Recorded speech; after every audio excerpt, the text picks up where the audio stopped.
It's great to like officially chat. You're like my mentor. You're like my social media mentor. Like, I think you convinced me to start posting on LinkedIn, and that went really well. But yeah, I've been following your stuff for a while, so thanks for all the value that you create. Okay, wait, I love that because around the time this episode comes out is when my next LinkedIn cohort is going to be. So I'm curious, what results have you seen from LinkedIn? Demo requests and having a strong opinion about a strong point of view, pissing people off only generates more leads. So, yeah. I love that.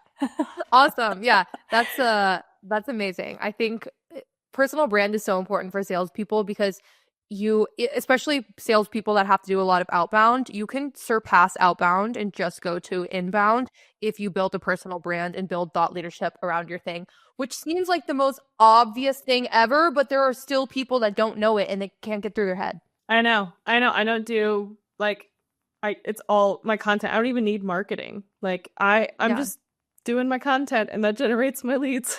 Do sales folks that you interact with, hang out with in your vibe, are they building personal brands and posting on LinkedIn No. or are they No. why? Everybody thinks it's like this hard thing, you know? And or they don't like being on camera. And I'm like, okay, well, do you like cold calling more? Because that's not fun either. And do you like money? Or no, you don't Yeah, like do you like money. money? Do you like to just wake up and your calendar be full? Like, It's funny because I my past life is working in sales consulting and I would help people yeah. build like sales teams build personal brands. And this was in like 2018. And we were like, oh my gosh, this is like so new, but we feel like everyone should know this. And I'm like, oh yeah, definitely in 2, 3, 4 years, everyone will have a personal brand. Every sales professional. It is a no-brainer. It's gonna happen by like 2020. Oh no, no, no, no. It still hasn't happened. I don't know. We can convince people though. That can be our thing. We can. I'm like, I'm just trying to help you. But Mckenna, you studied elementary education and you had a whole career pivot, and now you're in sales, which is crazy. And I get a lot of people coming onto my podcast comments, in my social media comments, and they're like, I'm in healthcare, or I'm a teacher, or I can't seem to break into the corporate world.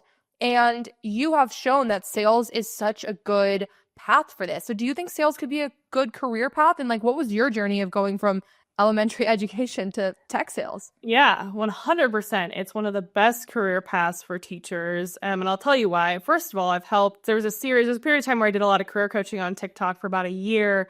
And I met with over 120 some people. 90% of those were educators, and helped them transition into customer success or sales within tech specifically. So I've seen it happen time and time again, that transition. And I've also worked with a lot of teachers alongside them who have also made the same transition as me. So people are doing it. And I think the biggest stigma about sales, especially for teachers, that they've only been exposed to certain types of sales, like door-to-door salespeople, or they have this like persona of what a salesperson is. And really what a salesperson is a consultative person that likes to understand where you are today, where you want to be, and help you get there. And your goal is to educate your prospect or your customer on how they can accomplish their goals with your software, with your service, with your product, right? And teachers are so good at that because they're great communicators and they know how to break ideas down into really understandable language for customers. And they also know how to build good rapport with customers.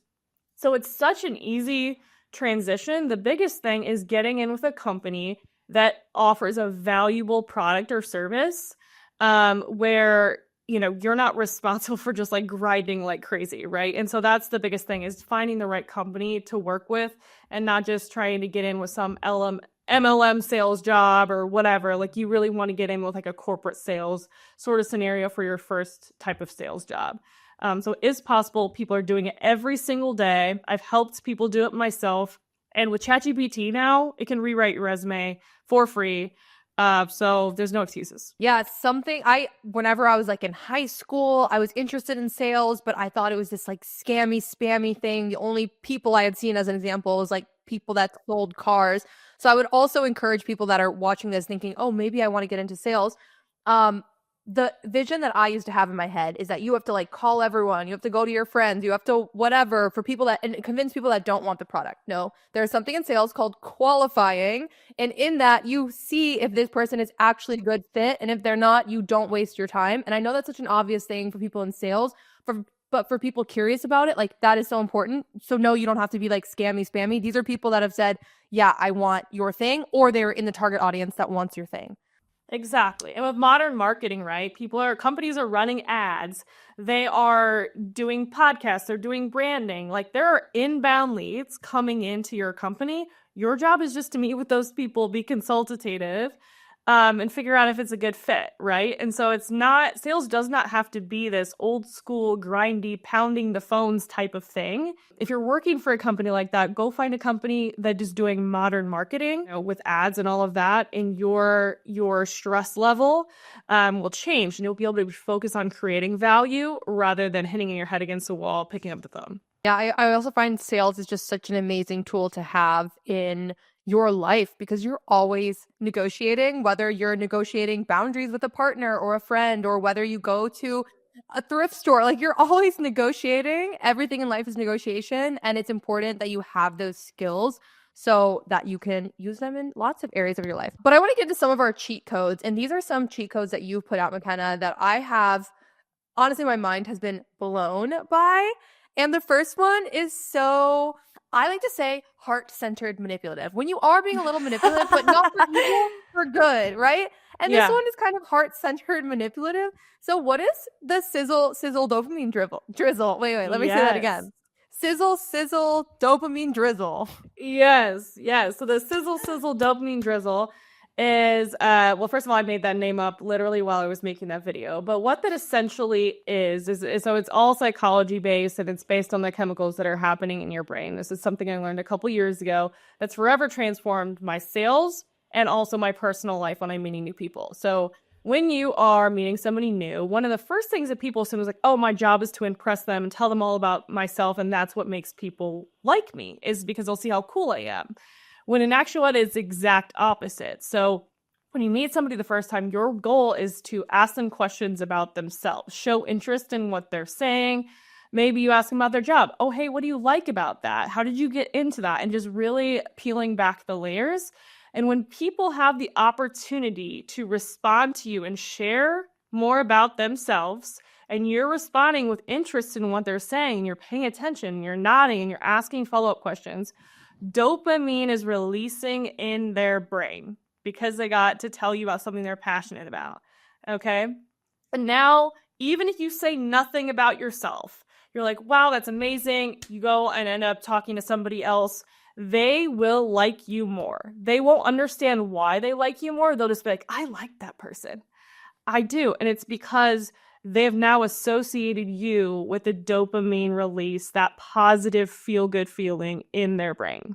I love that. So you want somebody to like you. You ask them about themselves. They say, I like skateboarding. And you're like, oh my gosh, that's so cool. Like, what do you like about it? And they're like, oh, I just like moving through the wind. I like learning cool tricks. And you're like, cool tricks? What cool tricks are you working on? Oh, I'm working on this kickflip. And it's so cool because this person I love does it. And you don't say shit about yourself. Yeah. You leave the conversation and they're like, wow, I really like her. Like, what was it about her? Yeah. But we're unconscious to it. Yeah. I talk a lot on my podcast about just starting to explore your subconscious mind and how the subconscious mind works. That's a great example of something that is not conscious and people wouldn't immediately catch up on it. But it's happening behind the scenes for a good cause. So I love that. And I also would recommend asking about people's goals and dreams, especially when you're on I always do this when I'm on sales calls, when I'm selling my products, is just really tapping into like, okay, Mckenah, well, what are you really excited about for 2025? What are you working on? Or like, what is your dream? What is your dream when it comes to your business or your TikTok? Oh, your dream is to have 1 million followers. Tell me more about that. You're also getting them into this emotion of like thinking big, thinking about the things that they love. And it makes them like you. Yes, it does. Okay, we have cheat code number 2. Ooh, this is a good one. This is probably a controversial one too. And that is, if you are a woman in sales, sell like a woman and not like a man. Yeah. So most sales trainers that exist out there, most programs for sales were created by men for men because largely majority of people in sales are men. It's a higher pressure, can be a higher pressure type of job. You have to be a little bit more assertive depending on what industry you're in, right? There might be higher sales reps in like medical sales, for example. Anyways, I've worked for female sales leaders and I've also worked for male sales leaders. And my first job, I actually was trained by a female and she took me on all of her meetings with her. We did all in person type of sales. And it was so subtle, people didn't even realize what was happening. That's the level of judo that she was doing. And then when you're taught by men, you're taught to be like super assertive and taking control and setting all these like up, we're going to do this and the structure and, this boldness. And I think there is something to be said for controlling the call, but you're good when you're controlling the call and they don't even know you're controlling the call. And that subtle piece, and also understanding like aggression is seen differently in men versus as women. Like men, it is admired and respected. Women, it can kind of come off as bitchy, or we're not, socialized to be that way, right? And so there's a balance in that. If you are going to be super aggressive, you have to do it with some swagger and with some sass so that it's funny, right? Because it's not going to be perceived the same way. So I'm always thinking about that when I work on a team of all male sales reps today, which is very different from the last company, which was primary female. So we all have different styles that work best for us. The other thing to think about is when you're a woman, people, especially when you're a young woman, people don't always assume that you know what you're talking about. And so you really have to be in the discovery phase, extra like really good on top of your questions, asking really intelligent, really pointed like questions that show that you know your stuff. Because they're not going to give you that trust right away or assume that you are successful, competent. You don't get that by default. So it's something that you do have to work for over the course of time. But you can also use that to your advantage because they might not view you as a threat. They're going to tell you way more than they should. You would not believe what people tell me. I mean, they're showing me their dashboards, all of their metrics, sharing their screens, their credit card numbers. I mean, it's insane. Because I come off as super non-intimidating and non-threatening. You want to use that to your advantage as well instead of trying to be just like the boys. Because we're not. We're different. Mm-hmm. This has been a huge learning for me this year when it comes to productivity. I have read every productivity book written by men. And I read the book Period Power this year, which is like how to sync your workouts and your work with your cycle. And that was so mind-blowing. You should read it. I want to read it. Oh my God. Yeah, you should. I'll send you the link. Because I'm like, oh my God, of course this hasn't been working for me. I'm not a man. Like that's why these books written by men don't always work for me. And I think there's two ways you can go about this. You can be like, I'm a woman and that's so much harder and I have all these disadvantages and be in like very victim mentality about it. Or you can say, this isn't good or bad. It's just different. And I can use my differences to my advantage. I liked your post that you did you were talking about how a lot of books are productivity books are dedicated to their wives and their families and the people that are handling everything at home so they can go focus on business.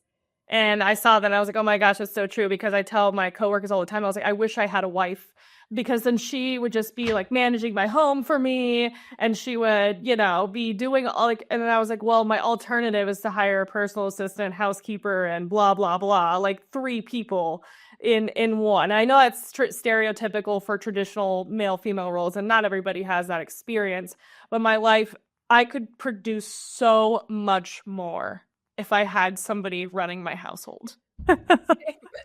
Same. It takes so many hours. Oh my gosh. Even just like, yeah, it's crazy, the labor. That's why I encourage people to start delegating as early as humanly possible for you. Like if you have a kid and the neighbor is like 16 and she will babysit for $10 an hour and you can dedicate $20 a month just for 2 hours. If you can go on Upwork and find someone to manage your inbox for $10 an hour, 5 hours a month. Just dedicate $50 to it. Like a lot of times people think that money is a barrier to that, but there is so many ways if you start small to start to learn to delegate. And man, that is important. Yeah, McKenna, we got to get you like a staff. I'm working on it. That's like my 2025 vision board. I finally hired like a graphic designer and somebody to do. And I'm like, oh my gosh, why didn't I do this sooner? Philippines is saving lives, truly. I'm so happy. I'm so happy for you. That's gonna be a huge level up. Like you have such a ceiling when it's only yourself. Yes. And like all your weaknesses, like hire somebody to do your weaknesses. Because for the longest time, I just wasn't creating digital downloads or presentations because I'm not good at art or graphics. And it always looks like complete crap. So I'm like always hindered by that. And now I'm like, okay, we have Gamma AI and we have VAs. And I'm like, I'm not going to let that be an excuse anymore. Yes, please, everyone here. And if you don't have anyone helping you, you have to. Again, it's not as inaccessible as you may think. Again, if you're talking about Philippines, you're probably talking about even less than $10 an hour. So go forth and please delegate. Before we get into our third cheat code, something that you noted as a difference between men and women in closing is that when you're closing, you actually like to make men feel like it's like their idea to buy. How do you set that up? I get them to talk about their ideas of like how they're going to use the product and where they see it working. So then they're selling me on how they're going to use it. And then I tell them it's a great idea. I'm like, oh yeah, that's a great idea. Like, oh, that's so good. Oh my gosh. You're just brilliant. Like you're killing it. That's going to be amazing for you guys. And then I'm basically just there to help use your idea. Like, let me just give you this contract. Here's a link to the contract so you can go execute your goals and your vision. I'm just here to sling contracts. And so that's kind of like how I position it and just make them feel good about themselves, because a lot of times if you're dealing with high ego executives, especially high ego males, they need to feel like it's their idea. They hate being told what to do by a woman. And this applies in business and in relationships. So like you have to think twice as hard to figure out how to get them to think it's their idea and then just affirm it. And it's exhausting. And I don't know why we have to do this. And it's fine if you have a man that's humble or that's self-aware, you don't have to do this. But with high ego executives, you absolutely do. And it just is what it is. Yeah, this is why you can't be like, take out the trash. You have to be like, babe, it's so sexy when you take out the trash. Yeah, exactly. Yep. Yeah, play the game, you know? I love this cheat code. Cheat code number 3, good salespeople are like therapists. Oh my gosh, that's so good. What does that mean?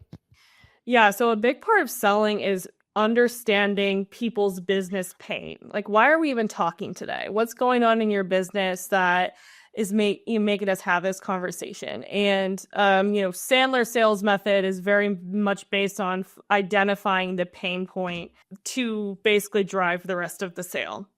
And so in your discovery phase, which if you're not in sales, discovery is basically this period of your sales call where you're just asking questions. Help me understand how you're doing this today.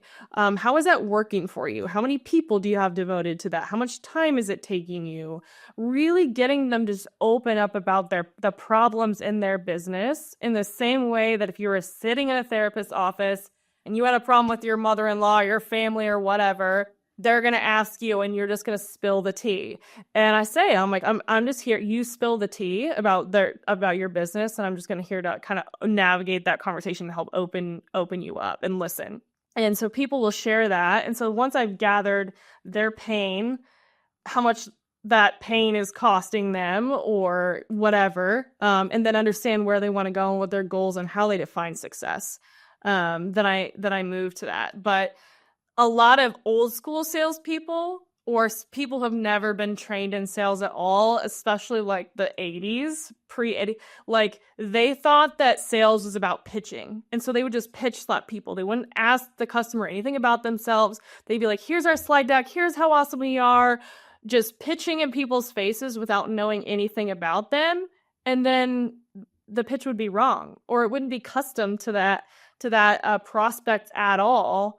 And then they just wasted an hour for what? just because I didn't take 10, 15 minutes to really understand why the customer was even open to have a conversation in the first place. Mm-hmm. Yeah, this is a very powerful tool, and I think you can use this for good or evil. I wish I would have known this earlier in my career.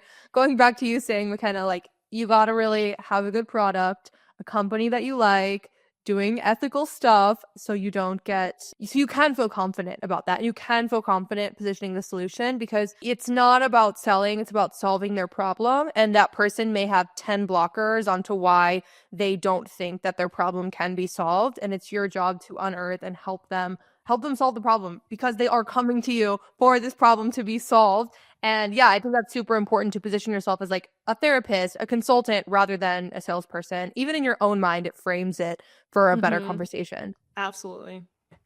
Do people ever get emotional with you? No, not yet. Sometimes I get people like in follow-up calls, like off the record, like I'll call them and they'll like vent to me about their boss. Like, oh my gosh, my boss is just so outdated and he doesn't understand modern business processes and automation. And they'll just like vent to me about their leadership.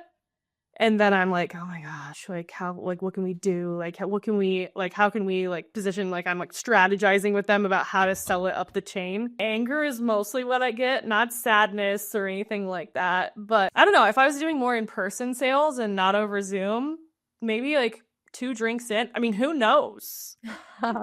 It probably happens more with like selling to individuals rather than companies, but I find that you just go a couple of questions, a couple of layers deep, and people start to get really emotional, which is good. You get people that are emotional on your calls? Every single time. Really? Yeah. Wow. Yeah. Wait, what am I doing wrong? I want to make people. Okay, this is what I do. I'll give you my strategy. So I start with like goals and dreams. What is your dream? What is your dream? Because I'm selling personal brand services. I'm selling courses. I'm selling coaching of personal brands. So I'm like, what's your dream? And McKenna, you're like, well, my dream is to one day I want to move to Chicago and have like a really cool condo, and maybe I'll have a beach house in LA. And my dream is to retire my spouse and blah blah. And you're telling me your dream. And I'm like, okay, great. Like, what is holding you back from stepping into that dream tomorrow? And you say, well, I don't have enough money to do it. And because I can't buy a condo right now. And let's see, if I wanted to be a speaker, I'd probably have to have a strong personal brand. And I'm kind of afraid to be seen. I'm like, great. Okay. So now we've isolated 3 objections. We have not having enough money, not having a consistent personal brand, and fear of being seen. And then I can tailor my coaching to overcoming those 3 things. But once you start getting into like emotional side, like, oh, I have this money block because like I grew up really poor, blah, blah, blah, then they tell you the story. Oh, I have a fear of being seen because my parent was abusive, blah, blah, blah. I don't have a strong personal brand because I'm just so disorganized that I don't know how to post every day. And then it's like a whole other layer you just unlocked, and tying that back to the dream. But I don't think that would work for companies, but it works well for individuals. Yeah. Yeah. No, I can see that. I mean, if I have a CEO or a business owner, I probably could get to that level. I think maybe digging deeper into the actual emotional impact and not the time, money, or head count. I'm always going for data instead of feelings. Yeah, it's powerful, but I feel like a lot of people use that method in like coaching. But I also think it's more efficient because a lot of times people will give me bullshit objections. They're like, oh, I just whatever, like I don't know, they'll give me bullshit stuff, but that's truth. Like if you're attaching to your dream and your desires, that's going to be the deepest objection. That's going to be the truest objection. And a lot of times it's like masked with like a bullshit objection of like, I have to ask my partner or something, you know? Yeah. Go deep. We could do a whole cheat code on objection handling. Okay, so cheat code number 4, you talk about our voices as women. Make sure we're not having like the upspeak or the question tone, and instead like having a strong voice. Like what are some things that people do, or what does that even sound like to have a strong voice? I can give you an example. It's so socialized with women because we are afraid to be direct. I'm not. You're not either. But there are women that are socialized to be softer and more delicate, especially if they grew up in like households where there was a parental dynamic that had them kind of tiptoe around or on eggshells, right? So, but women will be like, "Hi, good to meet you. My name's Mckenna. I don't know." Like they'll just go up. It's called up talk at the end of each of their sentences. That sort of makes it sound like they're asking a question, not making a statement, right? Like if I say, my name is Mckenah Elizabeth, or I go, hey, my name is Mckenah Elizabeth, like it sounds like I'm not sure, right? And people are less likely to trust my expertise if I say it like that, right? And so it's so unconscious, people don't even realize they're speaking that way. And they don't realize how people perceive them and their competency differently. And so I actually learned this it was like a podcast that Mel Robbins was having. She was interviewing somebody who specifically talks about studies the data around communication styles and actually does case studies on it. So uptalk is a big one that women especially have to eliminate or work on fixing. The best way to do that is honestly do what you and I do, is create videos and listen to yourself back, or create a voice note and listen to yourself back. Watch your Zoom calls back and see, how do you end sentences? Do you go down like this, or do you go up sentences, right? Really, really work on optimizing it, because it will take your credibility to the next level just by that tweak. Oh my gosh, rewatching Zoom calls is brutal, but you're so right. And yeah, social media, creating content is like this infinite mirror where you're always rewatching your work. You're doing it better next time. Even if you're not consciously improving, you're going to at least unconsciously improve, because you're going to think like, oh, I didn't really like that lighting. Like something is off about this. And the next time you're going to have better lighting and you can contrast them. And you're like, I sounded weird. Maybe you were talking too slow or too fast. But I have a similar cheat code to this Upspeak cheat code. And that is to not have qualifiers at the end of your sentence. For example, Mckenah asked me what I want for dinner. What do you want for dinner? I think maybe like pho, but I don't know. Like that, I don't know. I think we should do this, but like, I don't know. But like, that, somebody told me one time, Courtney, that is equivalent to saying, I'm a little pussy. Okay, you're like, oh, I think I might want Thai food, but I'm a little pussy. It's basically negating your entire statement and saying, but I don't believe in the statement I just said. So every time I hear people say that, especially men, I'm like, they're saying I'm a little pussy. Yeah. Or just that, like, hey, I'm a people pleaser and I'm too afraid to state my opinion because I'm afraid of what you're going to say or how you're going to perceive it.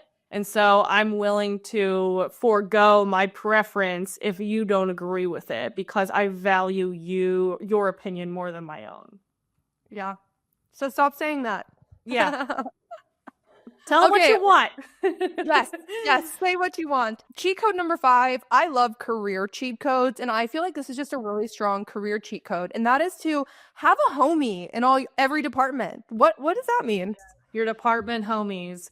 You got to have people that you have a relationship with, especially work in larger companies, because there's a lot of layers of red tape and bureaucracy that are going to keep you from doing your job efficiently. So there is a time and place for processes, but sometimes you need something and you need it now, or you need to know something very specific and you can't wait for like a day or two for a response from a team, right? From an inbound. So having people that you meet and you do coffee chats with, you get to know them. You're like, hey, I'm just trying to understand a little bit more about what you do in your department so I can better work with you. I did this at my last company. I did it with every single department. So I had a department home in every single department. I also asked them how much money they made and like all that. So I like knew what everybody was making in every department. How did you tee up that question? Well, it's kind of not proud of it, okay? I mean, it depends on the situation. Like if it's another woman, I'm like woman to woman, like, I'm thinking about maybe moving into a role like yours next year. I want to make sure that I don't get worked over by the company. Like, what do you think I should ask? Or like, what are most people making in this role? And then they tell you, oh, the base salary is this, commission is this, I make this. Yeah, girl, like you advocate for yourself. They're like all over it. Especially millennials and Gen Z are very, very open to that. I don't know. People just tell me. I only had one person push back, and it was because he was like the highest performer in the company. So he knew he made more money than everybody else, like not just from a commission standpoint, but from base. So he didn't want to share that because he knew other people would be like, well, if that got out, everybody would be renegotiating their salaries. Yeah. I love that. Yeah. Corporate red tape is so annoying, and you do have to kind of play the game, but that's a way to circumvent the game. Like if you have a webinar coming up and you have your marketing homie, yeah, it takes like putting together a proposal and having to go through the marketing team or whatever, but you can be like, hey, can you connect me with the social media manager? Because I just need the story posted today because the webinar is coming up. We need 4 more signups. Like having that person without having to go through all the layers is so Yes. genius. Yes. Did you do that? Was that one of your things that you did at your previous company and you're I working did, and corporate? I was always in social, so I would position it as like, okay, Mckenna, you're on the sales team. I like as social media, I really want to make sure I'm enabling your goals. So what is your goal for 2025? And I would love to see where social can help amplify that goal. And you're saying we need more qualified leads. Okay, great. Well, how can we adjust our social media strategy? And then immediately you're like buying into my goal. Yes. I love it. Sneaky. Sneaky, Well, Mckenna, sneaky. is there any other cheat codes we didn't go over? Anything you want to share that might be helpful for listeners? This is not psychological or I'm a big fan of like automation and integration. One of the things that I've really gone through a huge, probably the past 2 years is like looking at how to use software to make your job easier, whether it be just a software that you can use that's like a browser or actual software your company can purchase, but like as a salesperson, right? Like I used to send out manual email follow-ups to all my customers and then like send out manual case studies. And like I didn't have automated drip campaigns to put my customers in like after a demo or before a demo to like warm them up. I've been doing that recently and it's been so helpful for me because now I don't have to spend my time doing something that can be automated. And so I think so many people, even just like automated scheduling, using Calendly, for example, right? That shows your calendar and availability. There are still people out there that look at their calendar, then go Thursday at 2 or Friday at 1, still for every single person they meet with, which makes me want to cry. And like, no, you don't have to live this way. Like there are better ways, and it's for $7.99 or whatever. I don't know what Calendly costs these days. Your life could be changed. And it's just like the little things like that just move the needle and save you 20 minutes a day. What does that add up to in a week, in a month, in a year? That's time that you could be spending on higher level tasks. Mm-hmm. I think that's also such an amazing asset that Gen Z has that maybe they're not even aware of it. I was mentoring this guy. He was an SDR. He kind of sucked at it, but he was really good at automating. And turns out, whatever, he didn't want to continue in sales, but he got a promotion. They created a role for him just to help create automations for the sales team. And he didn't go to college. He didn't have any experience beforehand. He just liked to play around with ChatGPT and all these tools and whatever. And like, that was something he was like, that's so obvious. I can't get a job doing that, whatever. No. If you're a Gen Z and you're like, these things are obvious, it's not obvious. No, that's so crazy that you say that because literally that's exactly how our sales ops guy ended up in sales operations was because he wasn't that good at sales, but he was really good at automating stuff. So they're like, hey, why don't you go do sales operations and automate everything? So he did, and he loves it. And you can learn anything on YouTube or, online these days. And you don't have to have a college degree anymore because now we have the internet and it's an amazing thing. Yeah, that's so true. I love that. Automation is so important. Similarly to delegation, like you need to learn to automate. It's a non-negotiable. Start as early, you're probably already doing it, but start as early as you possibly can to experiment and test out and learn in automation. Honestly, that's probably going to be even more important than delegating in the future because we'll just be able to automate more and more and more things. I know. A whole podcast on just AI. AI tools. I know, seriously. Well, Mckenna, what's your goal, dream for 2025? My dreams? Oh my gosh. Wait, I should show you my whiteboard. So I drew out my whole like revenue plan for like FTE, socials, and then all of the things that I needed to like outsource to people on Fiverr, people in the Philippines needed to automate in order to get to my goals essentially for 2025.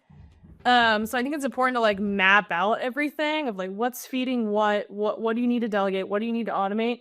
And I swear, like I write it down and I draw a line and I have no idea the name of the person that I'm gonna write in that, and then they disappear. Like all of a sudden there's in my DMs, or like I run into them somewhere or somebody introduces them to me. So I needed a video editor, and then I drew a line, and then this girl named Princess messaged me on LinkedIn. I'm like, hello. And then I needed a graphic designer. I drew a line where their name should be. Boom. Chris came. I don't know. It's just, write down who you need, and the universe brings them to you.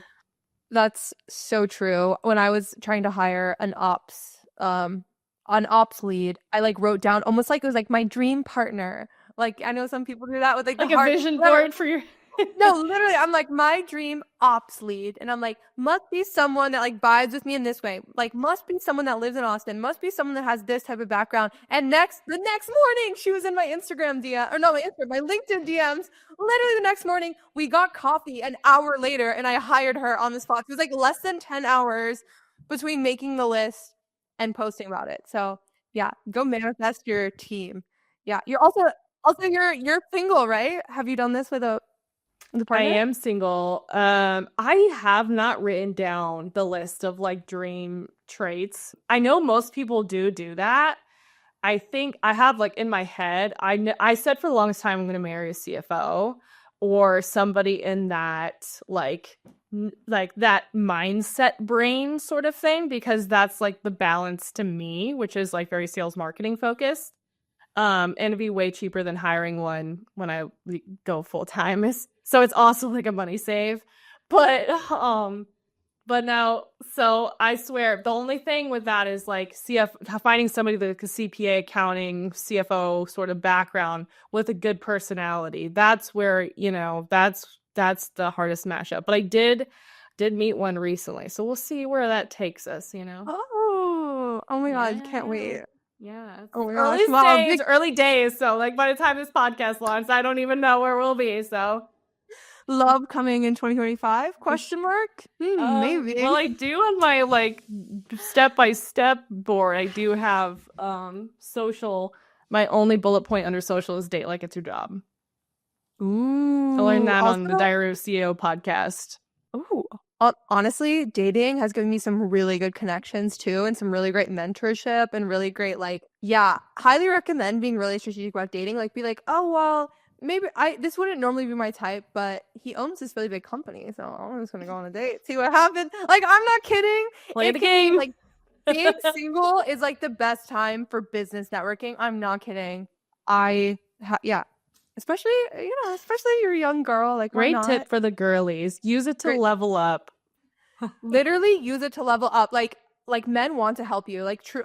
Oh my God. One of my favorite authors of all time. I post about his book all the time.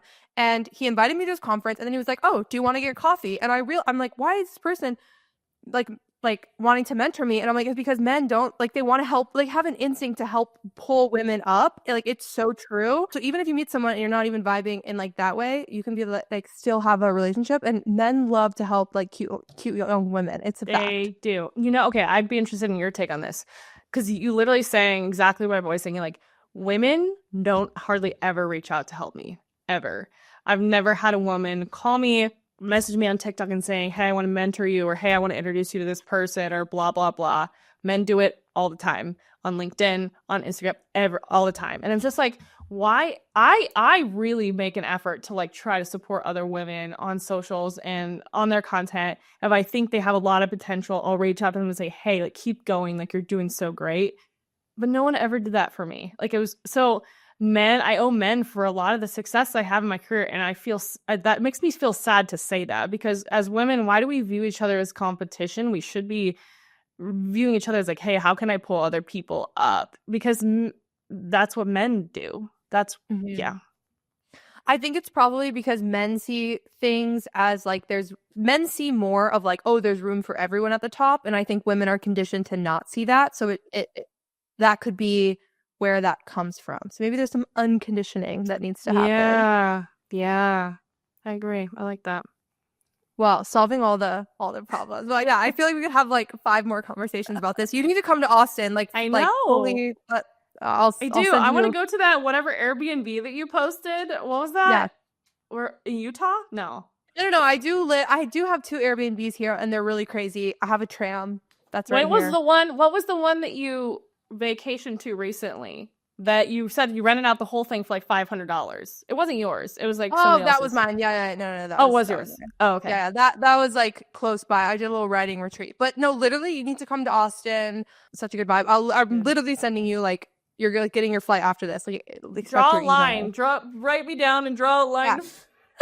Like No, literally. I know we should do an in-person podcast because I feel like the in-person ones do like really well on socials too. Like the graphics and like the the video looks so much better too. Okay, I actually have this idea where I think I should get a group of women content creators together. We will go rent an Airbnb, whatever, hang out, but we'll also have my friend there who's a videographer, and we all pay her like $1,000 or something to get us like 50 clips that Oh my she's like gosh. doing throughout the weekend. I love that. That's brilliant. No one's doing that. I know. Okay, so we must do this. Okay, that's happening. Okay. Boom. We need a Google Sheet. Who do we want? Okay. Well, we can we can discuss that later, but we'll talk. Okay, Mckenah, where can people find you? How can people work with you? Maybe book a demo with you too. Okay, so if they're qualified. If they're qualified, here's the deets.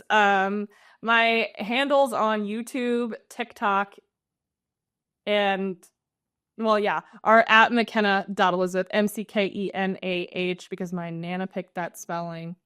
That's the wonky thing. Mckenah.Elizabeth. On LinkedIn, I'm Mckenah Elizabeth.